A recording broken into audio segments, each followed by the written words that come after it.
This is how to perform the subjective visual vertical test using the Virtualis software and virtual reality goggles to control the patient's visual field. Have the patient sit in a chair.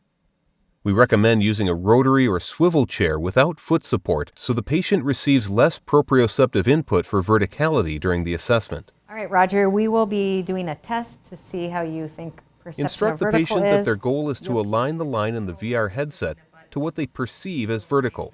They'll use the Xbox controller for this task. They can adjust the line left or right using the top-back buttons. Once they perceive the line as fully vertical, they press the green A button to lock in and confirm their selection. Back of your head. I'm going to bring this down in the front. Place the VR headset on the patient's head and adjust the fit using the headset dial. How is that tight? Next, select the settings in the software.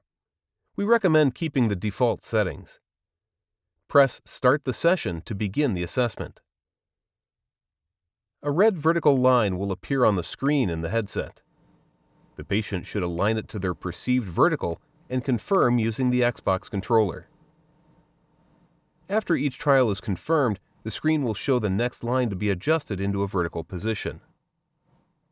When the assessment is complete, assist the patient in removing the headset and getting up from the chair. Beautiful. And then you want to come over here and take a look at your results. You can view the assessment results in the software.